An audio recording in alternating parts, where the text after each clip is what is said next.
Om Namo Bhagavate Vasudevaya. Om Namo Bhagavate Vasudevaya. Om Namo Bhagavate Vasudevaya. Om Namo Bhagavate Vasudevaya. Om Namo Bhagavate Vasudevaya. Om Namo Bhagavate Vasudevaya. Nayanam namaskritya naham chaiva naruttamam devim sarasvatim vyasam tato jayam udirayat. For reciting the Srimad Bhagavatam, which is a very means of conquest, one should offer respectful obeisances unto the Supreme Personality of God and Narayan, and to Narayan Rishi, the supermost human being, and to Mother Sarasvati, the goddess of learning, and unto the author, Srila Vyasadeva. And today we are reading from the third canto, entitled The Status Quo. We are reading from the fourth chapter, entitled Vidura Approaches Maitreya. And we are on text 34, I believe. Yeah, I think that's what it is. Yeah, 34. So let me put glasses, I will see better.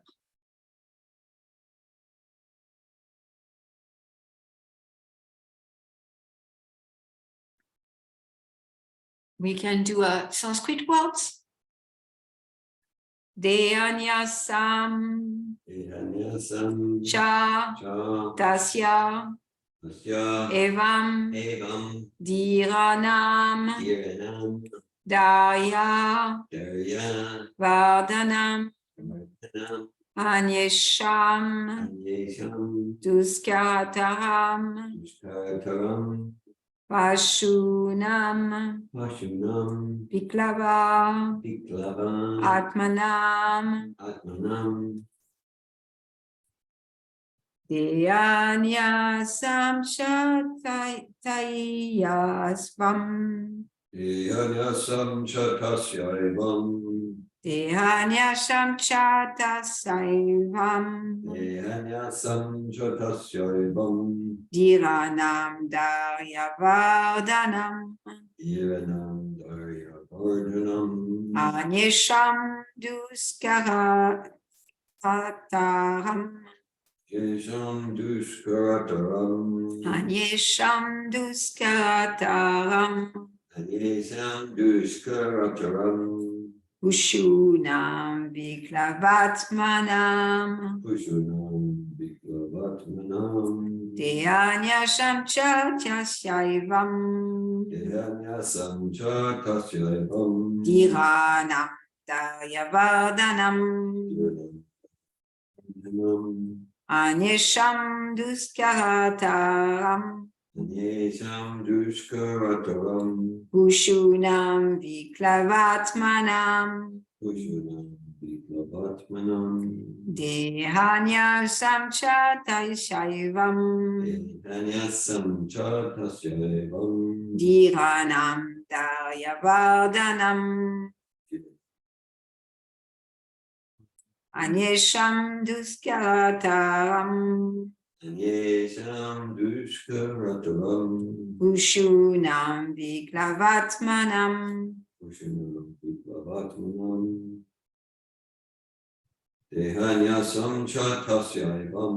Deyanyasam Chatasaivam Dhiranam Daryavardhanam. Dhiranam Daryavardhanam Anyesham Duskarataram.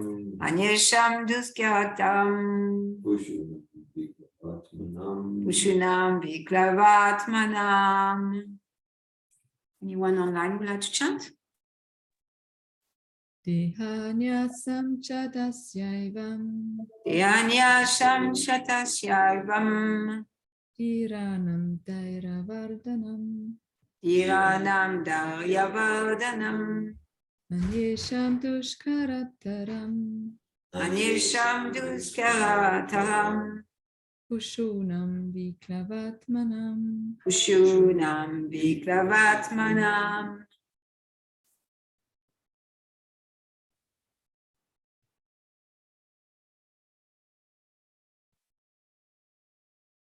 Okay, one translation. Dehanyasam, Dehanyasa, entering the body. entering the body.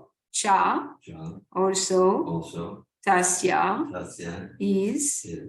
Evam, Eva, also. also. Dhiranam, Dhirana, of great sages. of great sages. Darya, Darya, perseverance. perseverance. Vardhanam, Pardon, increasing. increase. Anyesham, Anyesha, for others. for Tuskaratam, Dushkarata, very difficult to ascertain. very difficult to ascertain. Pashunam, Ashuna, of the beast. of the beast. Viklava, Viklava, disturbed. disturbed. Atmanam, Atman, of such a mind. such a Translation. The Lord's glorious acts and his acceptance of various transcendental forms for the performance of extraordinary pastimes in the mortal world are very difficult for anyone other than his devotees to understand, and for the beasts, they are simply a mental disturbance. Purport by His Divine Grace A.C. Bhaktivedanta Swami Prabhupada. Purport. The transcendental forms and pastimes of the Lord that described in Bhagavad Gita are difficult subject matter for those who are not devotees to understand. The Lord never reveals himself to persons like the Gyanis and Yogis. And there are others who, because of their envying the Lord from the bottom of their hearts, are classified amongst the beasts. And for such dangerous beasts, the subject matter of the Lord's appearance and disappearance is simply a mental disturbance. As confirmed in Bhagavad Gita 7:15, the miscreants who are simply concerned with material enjoyment, who work very hard like beasts of burden, can hardly know the personality of Godhead at any stage due to asurika bhava, or a spirit of revolt against the Supreme Lord. The transcendental bodily expansion manifested by the Lord for his pastime in this mortal world, and appearance and disappearance of such a transcendental expansion are difficult subject matters, and those who are not devotees are advised not to discuss the Lord's appearance and disappearance, lest they commit further offenses at the lotus feet of the Lord. The more they discuss the transcendental appearance and disappearance of the Lord in an Asuric spirit, the more they enter into the darkest region of hell. As stated in Bhagavad Gita 16:20, anyone who is against the transcendental loving service of the Lord is more or less a beast creature, as confirmed in a verse of Srimad Bhagavatam. Om Gyanatimirandasya Gyanajala Shalakaya Shakshud Militam Yena Tasmai Shri Gurave Namaha Shri Chaitanya Manobhistam Chapitam Yena Bhutale Swayam Upakadamayam Dadati Swapadam Tikam Vandeham Shri Guru Shri Yuta Padakamalam Shri Gurum Vaishnavamsha Shri Rupam Sagajatam Sahagana Ragunatam Pitam Tam Sajivam Sadvaitam Savadutam Parijana Saita Krishna Chaitanya Devam Shri Radha Krishna Padam Sahagana Lalita Shri Vishakam Vitam Shah He Krishna Karuna Sindhu Dinabandhu Jagatpate Gopesha Gopika Kanta Radha Kanta Namostute Tapta Kamchana Gaurange Radhe Vrindavaneshwari Vishabhanu Sute Devi Pranamami Hari Priye Vanchakalpatarubhya Kripa Sindhubhya Evacha Patitanam Pavanebhyo Vaishnavebhyo Namo Namaha Namo Vishnu Padaya Krishna Prastaya Bhutale Srimate Bhakti Vedanta Swaminiti Namine Namaste Sarasvate Deve Gauravani Pracharine Nirvesesha Shunyavadi Pastyachate Jatarine Shri Krishna Chaitanya Prabhu Nityananda Shri Advaita Gadadhar Shivasadi Gaura Bhakta Vrinda Hare Krishna Krishna Krishna Hare Hare Hare Rama Rama Rama Hare Hare Mukam Kongoti Vachalam Pangum Langayate Krim Yakripatamaham Bande Shigurute Jatarine. Hare Krishna. We are reading from the third canto, chapter 4, text 33. Vidura also heard from Uddhava. No, but not 34, sorry. It's the next page.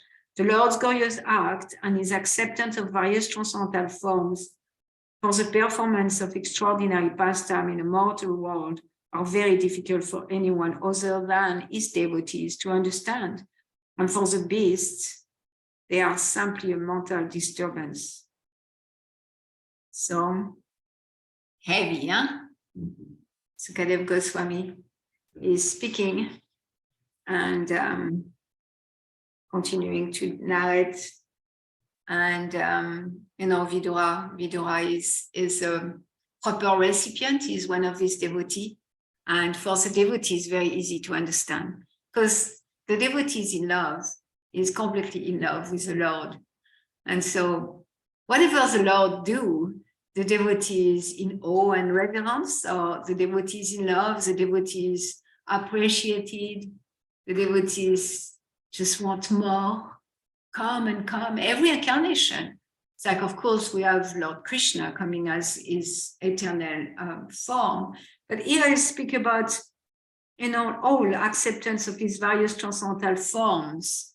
So the Lord has many, many, many forms. And in fact, all his forms are eternal. They are eternal in the spiritual world. And some of those forms descends as avatar. And all those forms perform extraordinary pastime in the material world. Of course, we have Lord Nrsimhadev that we know, and Vamanadev, and Kurma, and Matsya, and so many forms. And the devotees is in love with all those forms. Of course, the devotees also have his favorite form, like Arjuna, when he was on the battlefield of Kurukshetra, he did ask Krishna to show him his universal form. He said, please show me your universal form. And he was very eager for that. And then he became so overwhelmed by it. But still, he was beholding a form of the Lord. And then he said, please now show me your forearm form. And beautiful. The forearm of Krishna is so beautiful, bluish and yellow garments, and like all these symbols, like a conch shell and the club, and then he has the disc and the lotus flower, and we can imagine how beautiful it is. Like when Dhruva Maharaj, the little Dhruva, he was so determined to have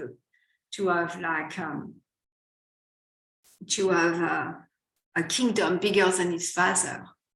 And he wanted his kingdom to be bigger than his grandfather. And his grandfather is Lord Brahma. So he wanted it all. And he saw Vishnu. He shows the forearm Vishnu form. And as soon as he saw the forearm Vishnu form, he was completely in love, and he forgot all about all his material desire. And that forearm of Vishnu form is inside our heart.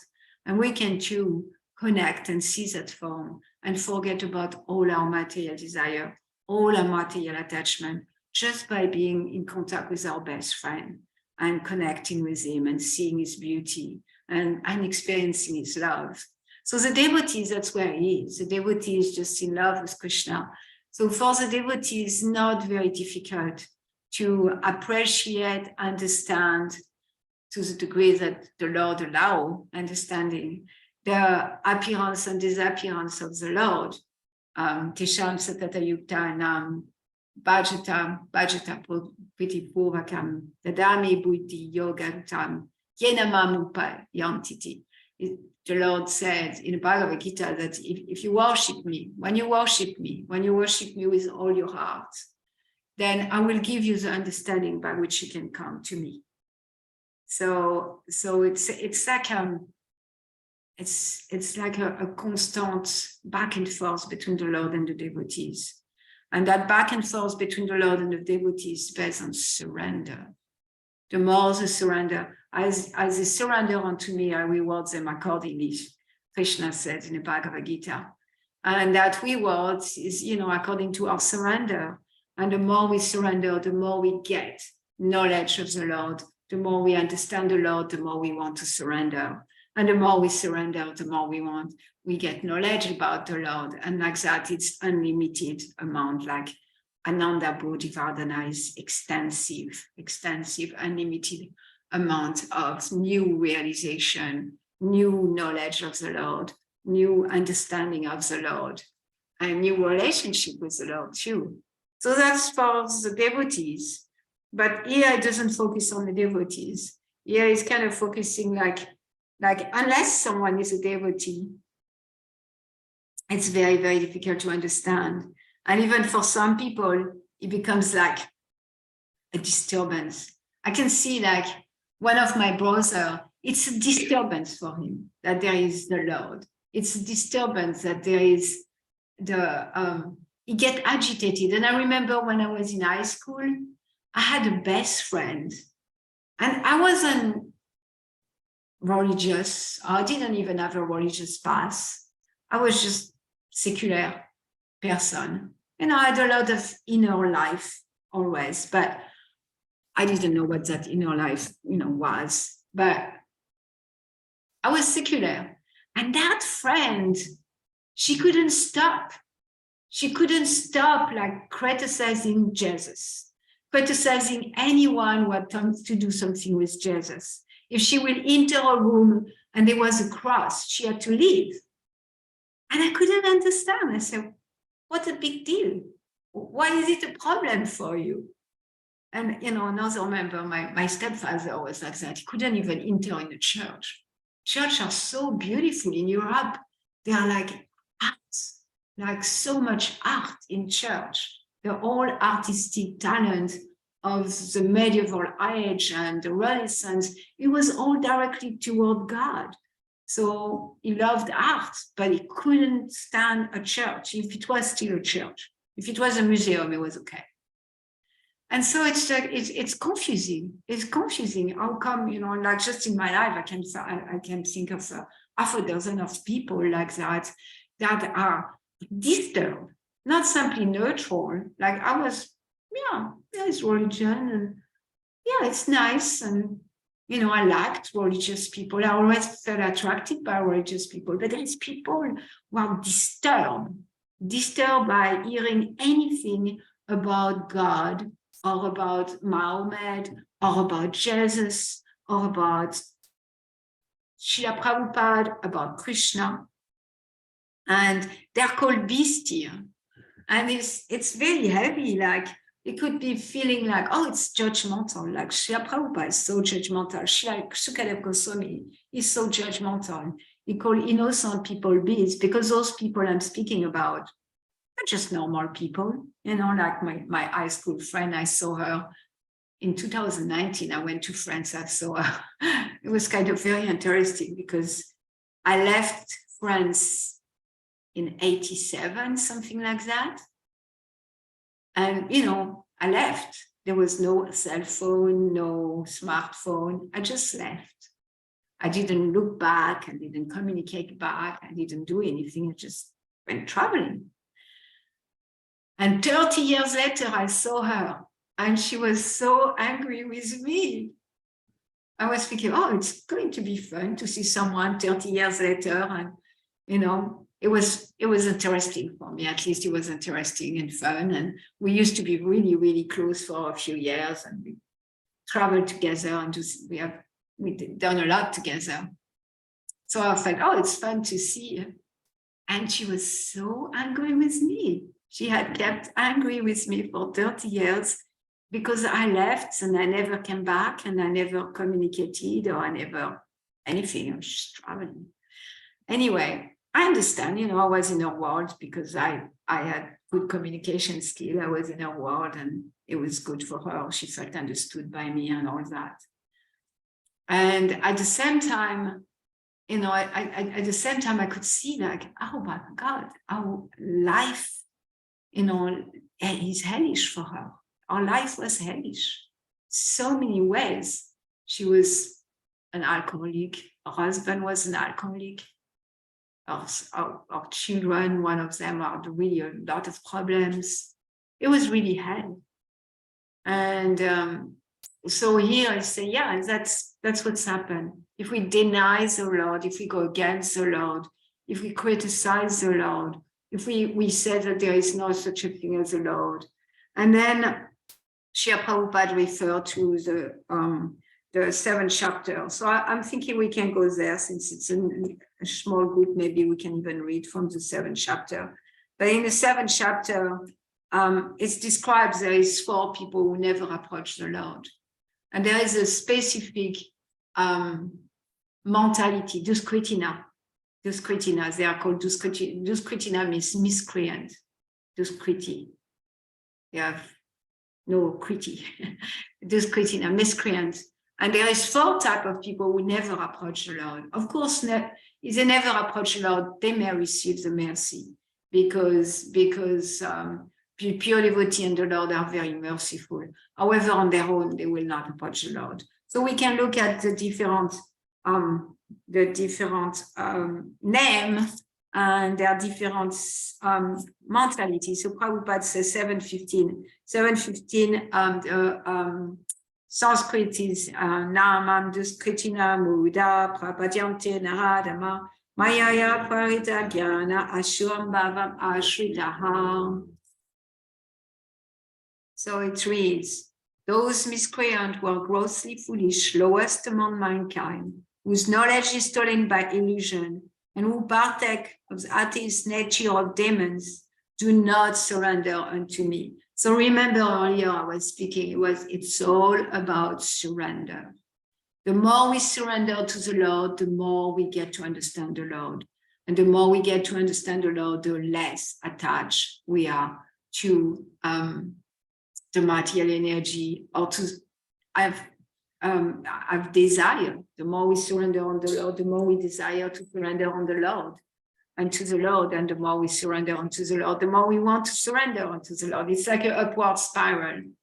So I like to look at those 4, not from the point of view of like they versus us, but more like looking at, okay, how do I do that in my life? How do I, because as long as we are not pure devotees of the Lord, completely absorbed 24 hours a day in thinking of the Lord, serving the Lord, and loving the Lord, then there is all of those inside our heart that preventing us from surrendering. That's the part of us doesn't want to surrender. And so surrender is So to surrender, we are the one in the way. And what's in the way, we can look at from different point of view. Pavarga, that's what's in the way. Pavarga. Srila Prabhupada described. Pa, or what, something like that. He says there is 5 syllables to Pavarga. And 5 syllables, and they all mean something. So Apavarga is a spiritual world. And Pavarga is a material energy. And they all mean something, those 5 syllables. So the first syllable is connected with the first Duskritina. So the Duskritina, they are unintelligent people, or they think they are very intelligent. Like Hiranyakashipu. He thought he was so smart that he could challenge Lord Vishnu, and he could outsmart Lord Vishnu's system. That's really amazing that he felt that he could outsmart Lord Vishnu. Even when Lord Brahma said, I cannot give you, I cannot give you immortality. Even when Lord Brahma said that, he thought, I'm smarter than Brahma. How arrogant, how arrogant. And we are like that. We think we are smarter than the system. We think we can outsmart the system in so many ways. And so Hiranyakashipu, he felt like, yeah, Brahma think he doesn't have choice, but I have choices. And Vishnu's system is not going to affect me, and I will show you how intelligent I am. And then he made a plot in so many situations that he couldn't be killed, thinking that got it. Same thing with Ravana. Ravana, he was so intelligent and he was so powerful, Ravana. And he thought like, yeah, that he was the ruler of everything. He even stole Sita. He stole the Sita was the eternal energy of the Lord, an expansion of Srimati Radharani. Like he stole Sita. Like how demoniac is that? And he thought like he wanted to do a staircase to heaven. He was thinking he can't go to the heavenly planet through this staircase and rules everything. And same thing, he was baffled. All those mentality, all those demoniac mentalities, they are always baffled. So Duskriti now. Hey Kelly, welcome. We are exploring chapter 7, verse 15, where Krishna described the 4 types of people who don't approach Lord Krishna, who don't approach the Lord. And we look at surrender.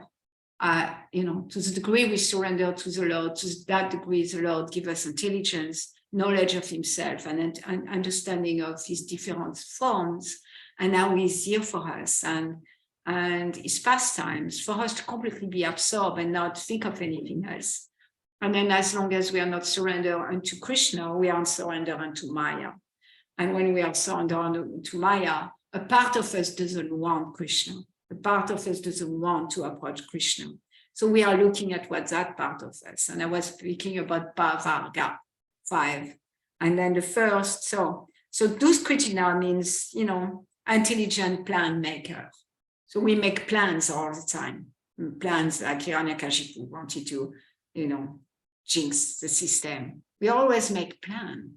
The planning committee, Srila Prabhupada said, we are always in a planning committee, making plans, and then plan for protecting ourselves, plan for defending ourselves, plan to enjoy ourselves, plan to increase our material desire, increase our material wealth, trying to avoid death, trying to avoid disease. So many plans. We constantly plan. So, and all those plans are baffled. All those plans are baffled in so many ways. And that's because the material energy is still under the control of Krishna. It's never under our control. And the material energy moves, and I like that expression, Srila Prabhupada says, the material energy moves like a shadow move. So the shadow doesn't have any independence to move. Like if I'm on the sun and I move, the shadow moves. The shadow doesn't have any independence to move on its own. So similarly, Maya, the external energy of the Lord, Maya, Daivi, Aisha, the transcendental material energy, it's an energy of the Lord, and it's like the shadow of the Lord, and it doesn't move, it doesn't have any independence.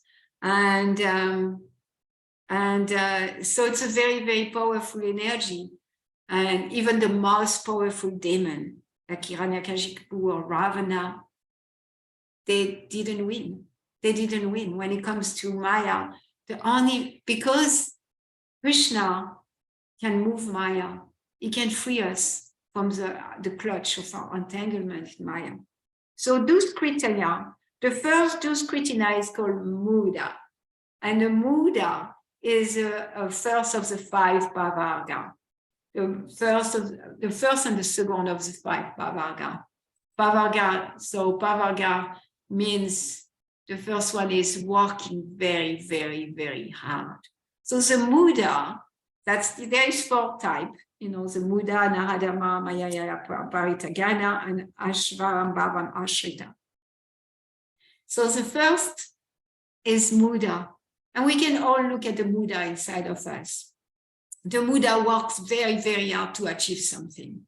Very, very hard to achieve something. And the Muda is always baffled because whatever he achieves, in comparison to the effort, it's very, very small. So that's the way the Muda is baffled. And an example of a graphic example of Muda is the ass. And the ass doesn't know who his boss is. He doesn't know even his owner or his master, but he acts out of fear to be beaten. And he acts because he wants something. And not understanding that whatever he wants is already there. Yes, like the ass, you can see them in India, in South America also. They have like a big load on their back, and they move, and the master beats them like that. And they do that, and they stay around. Even if they are free, they stay around the master because they think like, I'm going to get grass. I'm going to get grass if I continue. I'm going to get a lot of grass. And not understanding that, not even seeing that as they walk along the path, there is grass everywhere. That they don't need to work out to have their grass. And what they work out to have their grass, to have their sex with the she-ass, and as soon as they are sex with the she-ass, sees the she-ass, it kicks them in the face. So that's the Muda. So that's the first person who just thinks so much that I don't know who is my master. I don't know who is providing for the grass. I don't know where the grass is coming from. And I'm working very, very hard, and that's all that counts. And Srila Prabhupada described in most of modern societies like that, it's very, very difficult for people to make a small living. They work so hard. Sometimes they even commute, like the commuting now from between Alachua and Guernsey have changed so much in the last 10 years, let's say. Now every morning is like a long lane and traffic, and even in front of my house, it never happened before. So hours of commuting, 8-9 hours of working, and hours of coming back home and arriving home is just so little pleasure before going to sleep. So that's a Muda. We can all see. I can see part of me, not in a gross way, but like sometimes thinking I need to work very, very hard and maybe over-endeavoring when there is no necessity for over-endeavoring. And the second type is very interesting. It's called Naradama. Nara means human. So the Naradama is an uncivilized human being. So the civilized human being are those who live their life according to religious principles as they are given by Krishna and the pure devotees. But the Naradama, who are Duskritina, miscreant, they live according to their own principle. They invent philosophy, they invent principles, they invent all that, and they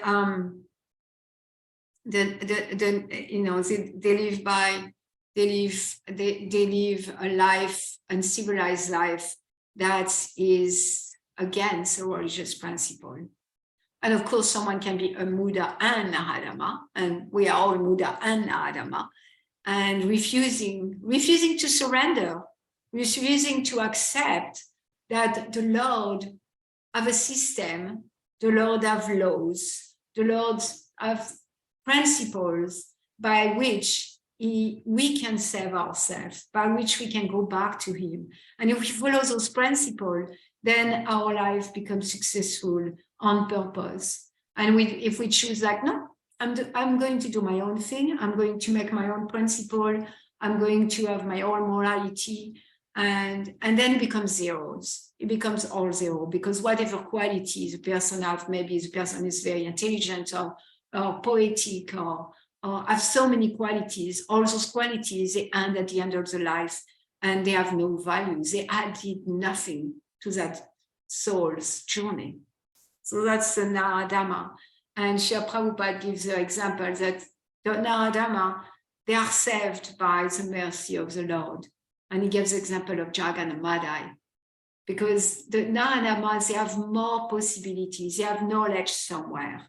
They have some knowledge, like everyone in the womb of a mother, it's said in a Veda, in Srimad Bhagavatam, that everyone, when in the womb of the mother, kind of turn to God, because it's such a miserable condition for the soul to be encaged in a larva state and squished in a woman's womb, and with the worms biting the skin and the acid reflex and so many things. It's just a miserable situation.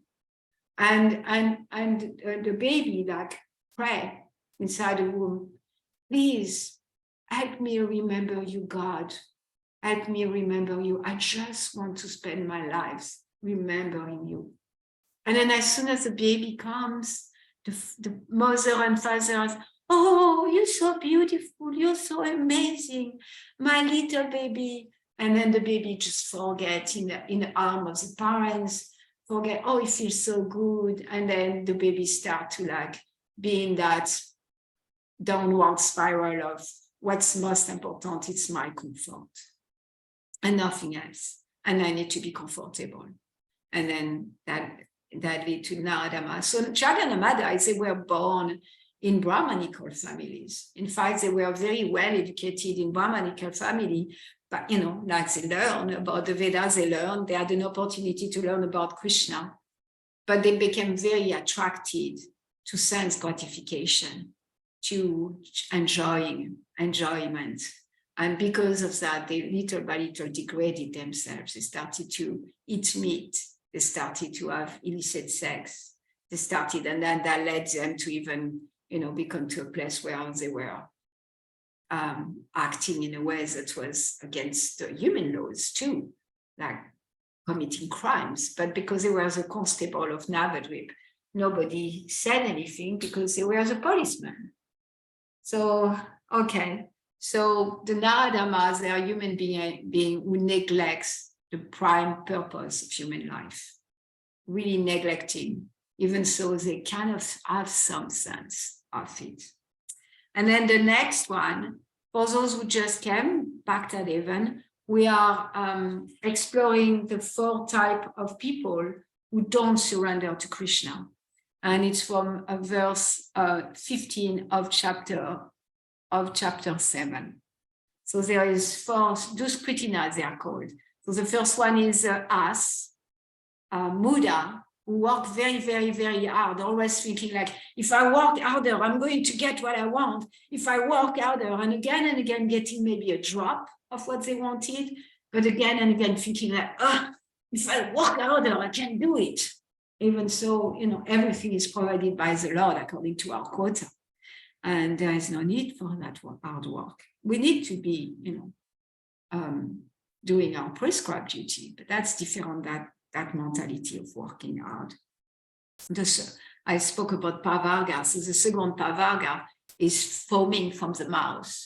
It's like horses sometimes, they work so hard that they foam from the mouth. So that's working hard, so work that, we're foaming from the mouth, we are exhausted. And from my understanding of that is that we are depleting ourselves. We are depleting our life force, Chaitanya, the Chi, Chaitanya. We are depleting our life force. We are depleting ourselves. We are harming ourselves with that hard work. We are really harming our body, mind, emotion. We are harming ourselves with that hard-working kind of mentality of the Buddha. And then the Naradama, they neglect the prime duty of human being. And the Mayaya Paita Jnanam, their knowledge, they have knowledge, they are knowledge, and their knowledge have been nullified by Maya, because their knowledge is it's another type of sense gratification. They want knowledge. They even sometimes want knowledge of Krishna. They even sometimes want knowledge of Krishna. Maybe they study Krishna, like we saw in the previous verse. Maybe they study about Krishna, and maybe they read Bhagavad Gita even. They even often translate Bhagavad Gita, gives them own interpretation of Bhagavad Gita. So that's also, we can look at a part of us, we want to give our own interpretation of the teaching. We all do that. We all do that, and we need to be aware we do that. We just take the teaching that Srila Prabhupada Krishna gave us, Lord Jesus Christ, the Bible, and kind of according to who we are, what we want, what we are attached to, according to our false identification, then we kind of twist it around to fit in. We adapt the Shastra for us to fit in the Shastra instead of adapting ourselves to fit the Shastra. So that's another mentality that prevents us from surrendering, where we and in the chapter 22 of Chaitanya Charitamrita, this is very well described too, how because the sahaja, like thinking we are more advanced than we are, and helped by like the non-acceptance of some religious principle. We may accept some, accept those one, but not that. I don't like that. I like that, but I don't like that. It's like sorting out. And then that sorting out is preventing us from surrendering instead of allowing, I don't like it, and I'm going to follow. I don't like it, and I'm going to surrender. I don't like it, and that's an indication that, in fact, my progress in spiritual life is in that direction. And then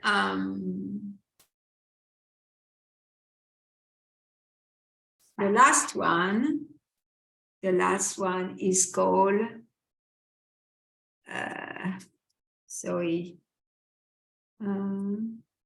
Ashuram Bhavam Ashritaha. Ashuram Bhavam Ashritaha. So this is the types that we were speaking about earlier, envious people.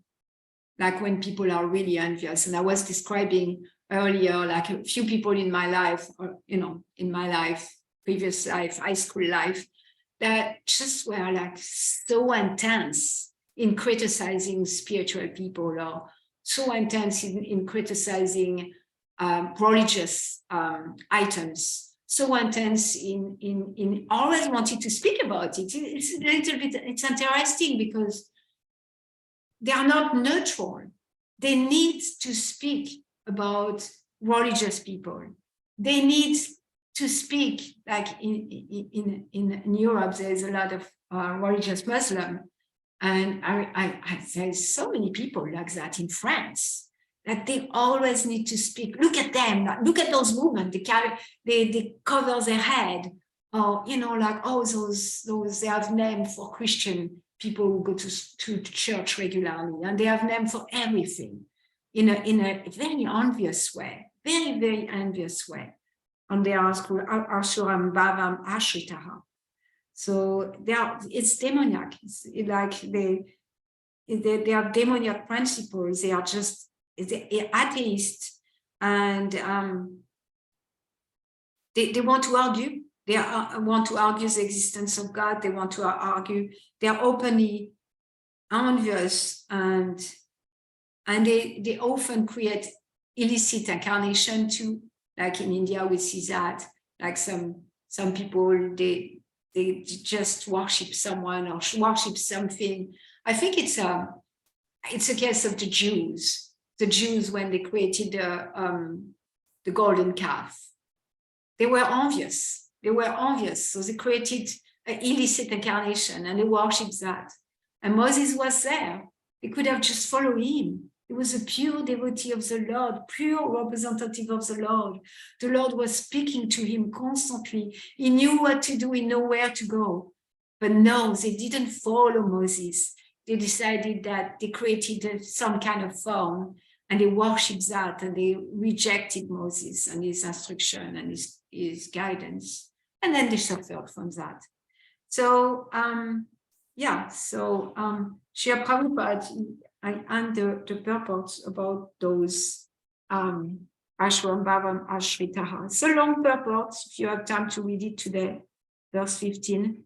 He said, Yamunacharya, oh my Lord, you are unknowable to persons involved with atheistic principles despite your uncommon qualities, features, and activity, and despite your personality, being confirmed by all revealed scripture in the quality of goodness, and despite your being acknowledged by the famous authorities renowned for their depths of knowledge in the transcendental science and situated in the godly qualities. So that's it.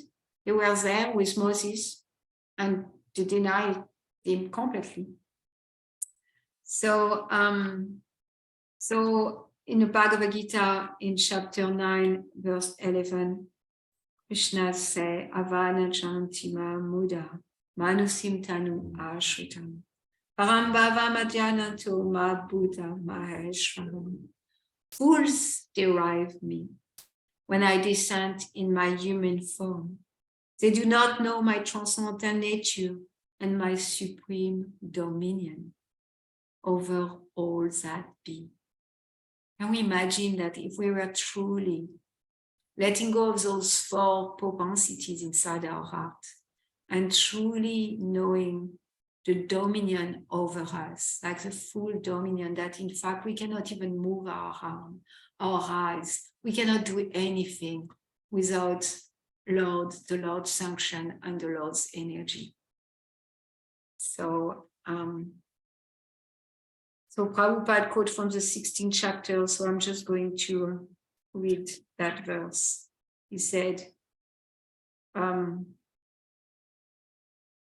those who are envious and mischievous, who are the lowest among men, are cast by me into the ocean of material existence, into various demoniac species of life. Attaining repeated births among the species of demoniac life, such a person can never approach me. Gradually, they sink down to the most abominable type of existence. So, we have choices. Free will. We can choose to be under the direction of Krishna and learn to surrender our false ego, our false identification, our resistance to the scriptures, our envy, like really live by what we know inside, instead of going into guilt and shame, or instead of going into like, I can change things, and then allowing ourselves to trust that Krishna is taking care of me. I don't need to work like an ass. That in fact, everything that I've been providing from the time of my birth to now, I've been providing by the mercy of the Supreme Lord. And that doesn't mean I do nothing. I just do my prescribed duty. I'm not attached to the result because I'm not entitled. It's not me. The result is not coming because of my work. It's coming because of the mercy of the Lord. Hare Krishna. I'm going to read the verse again. We are reading from Canto 3, Chapter 4, text 34. Ehanyasham chata saivam dhiranam daryavadanam anyesham duskarataram ushunam viklavatsmanam. The Lord's glorious act and his acceptance of various transcendental forms for the performance of extraordinary pastime in the mortal world are very difficult for anyone other than his devotees to understand. And for the beast, they are simply a mental disturbance. Hare Krishna, thank you for being here. Thank you for listening. Is there any question, comments, commentaries, sharing, experience? Anyone would like to share?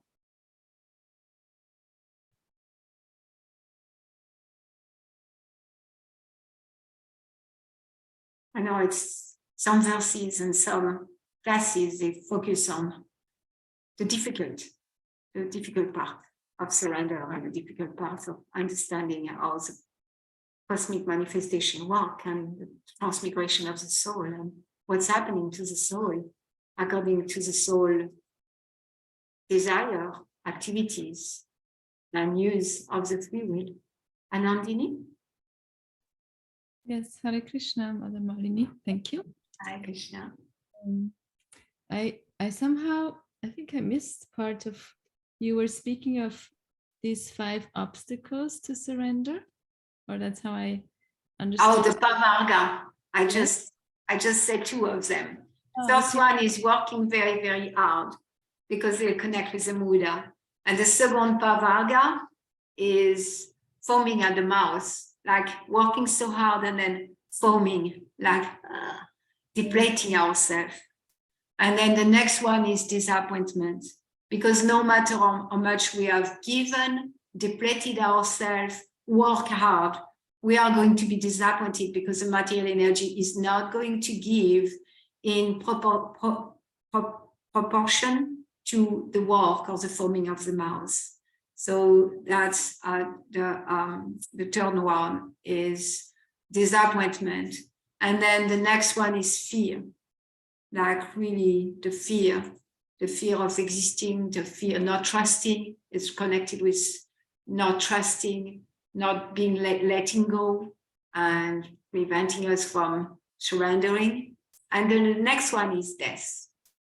And so Srila Prabhupada often speak about Pavarga, and he also speak about Apavarga. And Apavarga is free from all that. Apavarga, so no Pavargas, no hard work, no foaming at the mouth, no disappointment ever, no sense of fear whatsoever, and no death. And that's devotional service.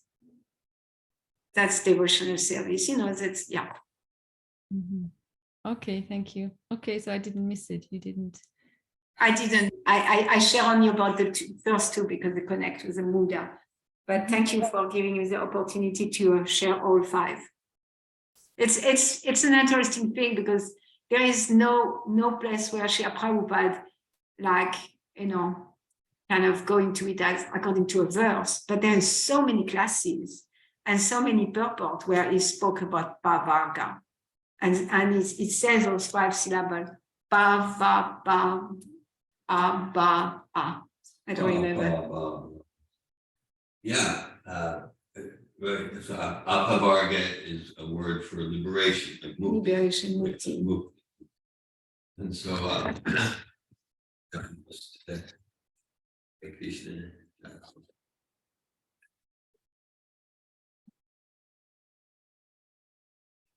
yeah. So more than 40 years I've been hearing classes and giving classes, and I've never heard anyone other than Srila Prabhupada bring this pa, pa, ba, ba, ma into a class till today. So Thank you. You're the first. Yeah. And I really appreciated that you did it. And so it's based on a series of Sanskrit letters, and the series starts with pa. And then each Sanskrit letter has a symbolic meaning, and Prabhupada goes there, and not just in classes, also like in Nectar of Devotion. He has some places where he writes about it, and he goes there in classes.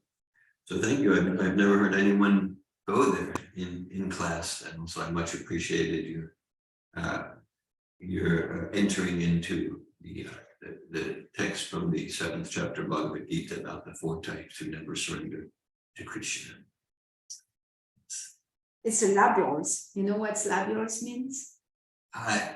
It's labial is a technical term in linguistics. So I could say it's I think it's when the lips come together when we form letters with the lips coming together. But I could ask my daughter. Anyway. Thank you. Hare Krishna. I just read it, like I really enjoyed reading the chapter. I think it's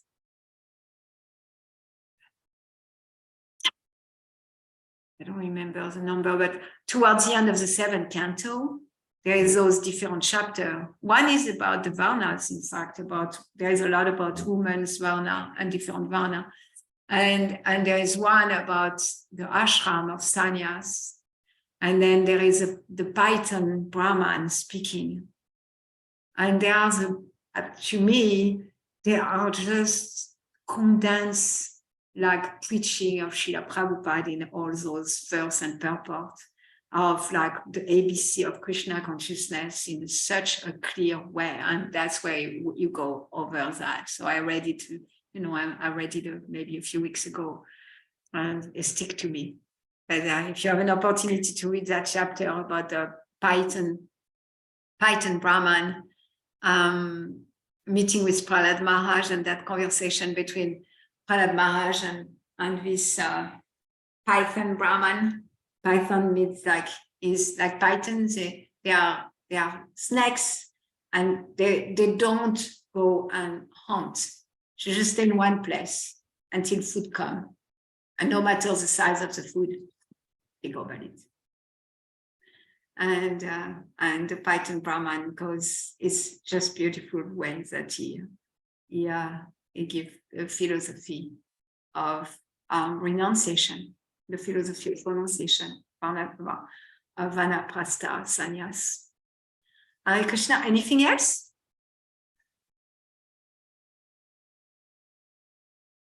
Yes, Anandini?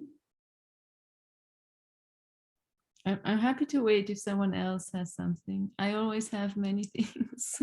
Okay. There's nobody else, so go ahead. Oh, okay. So you spoke about all the different forms of God, of Krishna, and that the devotee appreciates all the forms, and at the same time he has a favorite form. And I was trying to find it, but a few verses ago, maybe Yogeshwar gave class on that verse. I couldn't find it, but also there was mentioning of having like a one favorite form of Krishna. Mm-hmm. Yeah, I'm hearing that again and again, and I just wonder, what does that mean? Like also about taking shelter of a specific deity in a temple. Is that related to having a favorite form of the Lord? Or could you speak about that a little bit? Well, I don't know much about it, but what I understand from my reading of Bhagavad Gita and Bhagavatam, Chaitanya Charitamrita, is that a devotee is in love with every aspect of the Lord. Is in love with the Virat Rupa, like the nature. Is in love with impersonal aspect, Brahman. Is in love with our Krishna is all pervading everywhere. Is in love with Paramatma, completely in connection with Paramatma. Is in love with all the Vishnu form expansion of the Lord. Is in love. He loves hearing about all aspects of the Lord.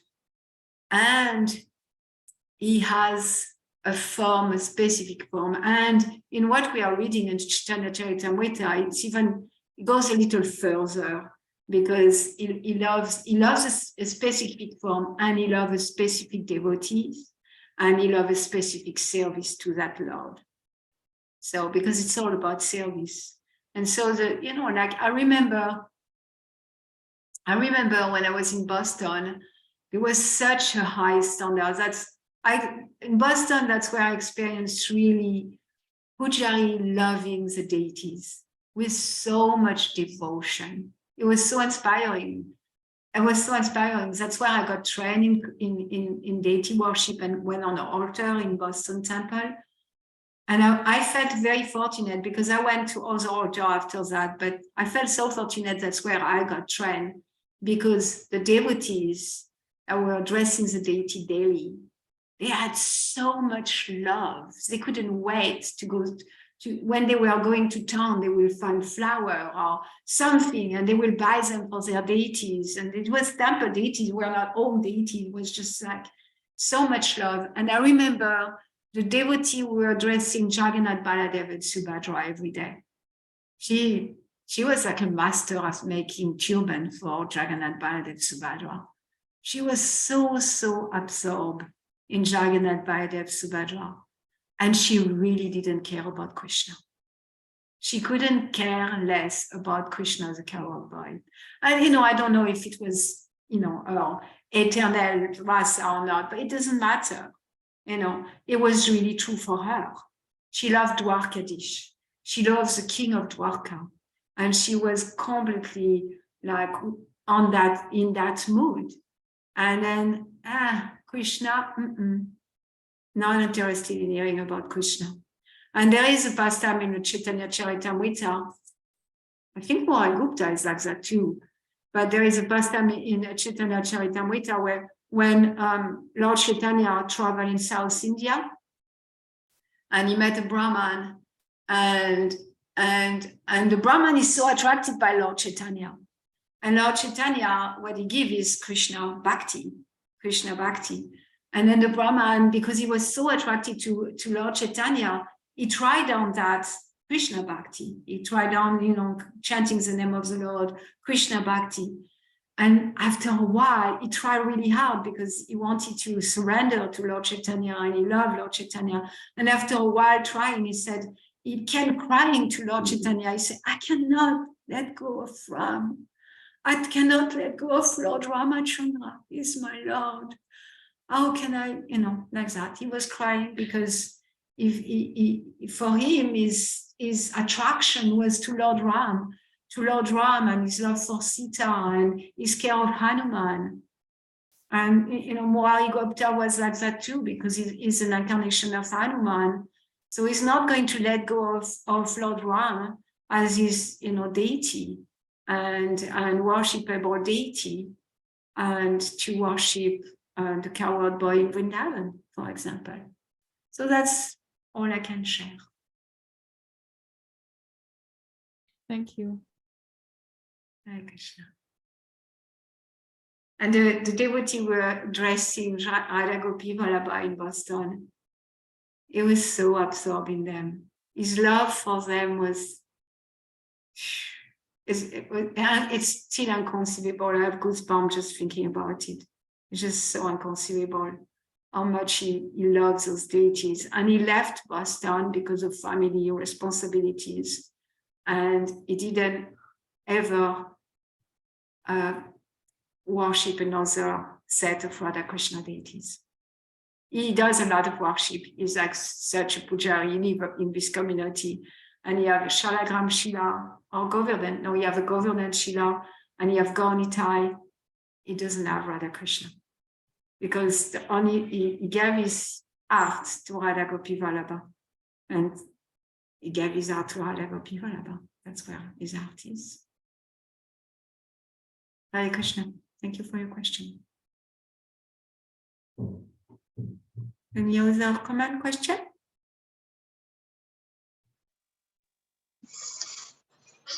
Yes. Hare Krishna. Hare Krishna. I just wanted to share that I appreciated the idea of accepting, to do your dharma and then accept the results. And you actually helped me this week very much with that, because I had made a decision. I had tooth problems, really expensive tooth problems. And, I tormented myself. I made a decision and then I lamented the decision, and like you helped me, with that, because, and in this talk, because, I did let go in the sense that, you know, I know it's my dharma to do my best to take care of my body, to, you know, make sure it's functioning. But, you know, once I made the decision, it was time to let go and, you know, just let go, whatever the result was. And yeah, and trust and faith. And this talk again was speaking of that. And I have been able to. So I just want to appreciate that. Thank you. Kim, for your applied philosophy. Like philosophy is not something to stay dry. It's about applying every moment of our philosophical absorption into our life practically. And your practical, experiences with your teeth and making decision and expensive teeth. And then you could see how for you to be peaceful, for you to accept that you are doing the best you could do in the situation was very helpful, and to surrender to the Lord and knowing that wherever money goes, it's his choice. You know, I've seen people all of a sudden they get a big amount of money they were not expecting. And then the next day their car broke down. And then the same amount of money they just received unexpectedly, that's more than their quota, I guess, gets spent in fixing the engine of the car. And so, money is an energy that flows like river. It flows in and out. And we need to trust Krishna is taking care of us. He's taking care of the elephant in the jungle. And they eat tons of food, literally tons of food. And some elephant get more, some elephant get less. But if the elephant work very hard, he will get the same amount of grass than if he doesn't work very hard. Hare Krishna. Thank you for your example, Kim, and to allow ourselves to surrender to what's given to us, what we receive, and be responsible to do our prescribed duty. And one of them is taking care of our body, and the teeth, including, to continue to chew prachadam.